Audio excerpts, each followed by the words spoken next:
Magandang araw po. Ako po si Eric Rivas at welcome po sa Landas ng Pag-asa. Sa araw pong ito, ang ating ebanghelyo ay hango po sa aklat ni San Mateo, chapter 22, verses 1 to 14. Pakinggan po natin. Noong panahong yon, muling nagsalita sa mga punong saserdote at matatanda ng bayan si Jesus sa pamamagitan ng talinhaga. Sinabi niya, ang paghahari ng Diyos ay katulad nito. Naghandog ng isang piging ang isang hari sa kasal ng kanyang anak na lalaki. Sinugo niya ang kanyang mga alipin upang tawagin ang mga inaanyayahan, ngunit ayaw nilang dumalo. Muli siyang nagsugo ng ibang mga alipin at kanyang pinagbilinan. Sabihin ninyo sa mga inanyayahan na naihanda ko na ang aking piging. Napatay na ang aking mga baka at mga pinatabang guya. At handa na ang lahat ng bagay. Halina kayo sa piging. Ngunit hindi ito pinansin ng mga inanyayahan. Umayo sila sa kanilang lakad. Ang isa ay sa kanyang bukid at sa kanyang pangalakal naman ng isa. Sinunggaban naman ng iba ang mga alipin, hinamak at pinatay. Galit na galit ang hari. Pinaparoon niya ang kanyang mga kawal, ipinapuksa ang mga mamamatay taong iyon at ipinasunog ang kanilang lungsod. Sinabi niya sa kanyang mga alipin, nakahanda na ang paging, ngunit hindi karapat-dapat ang mga inanyayahan. Kaya't pumunta kayo sa mga lansangang matao at inyong anyayahan sa kasalan ang lahat ng makita ninyo. Lumabas nga sa mga pangunahing lansangan ang mga alipin at isinama ang lahat ng natagpuan. Masasama at mabubuti, anupat na puno ng mga panauhin ang bulwagang pangkasalan. Pumasok ang hari upang tingnan ang mga panauhin. At nakita niya roon ang isang taong hindi nakadamit pangkasalan.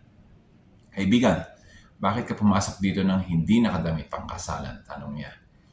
Hindi nakaimik ang tao, kaya't sinabi ng hari sa mga katulong, igapos ninyo ang kanyang kamay at paa at itapon siya sa kadiliman sa labas. Dooy mananangis siya at magngangalit ang kanyang ngipin. Sapagkat marami ang tinatawag, ngunit kakaunti ang nahihirang. Mga kapatid, naranasan niyo na bang maanyayahan sa isang napakalaking selebrasyon? Pwedeng binyag, pwedeng kasalan o merong magdiriwang ng kaarawan o di kaya Christmas party. Alam mong magiging masaya at exciting yon. Siyempre, go lang tayo. Parang ganito po ang ating natunghayan sa talinghagang binahagi ni Jesus sa Ebanghelyo ngayon. Isang hari, kakasal ang anak, nagpadala ng imbitasyon sa mga tao at kung ano-anong dahilan at palusot ang kanyang natanggap para hindi dumalo. Dinagdagan niya ang mga sugo para ulitin ang imbitasyon at tumanggi pa rin muli. At ang ilan, pinapatay ang mga sugo. Grabe, mga loko rin ano? Natural, ikinagalit ito ng hari at pinarusahan ng mga pasaway na tao. Hindi kasi nila pinahalagahan ang imbitasyon ng hari. Special guest na nga sila, binaliwala at binastos pa nila ang pag-anyaya. Kaya't nagpasyang hari na anyayahan na lang ang ibang tao. Sa talinghaga, medyo obvious ang pagkakamali ng mga inanyayahan sa kanilang pagtanggi.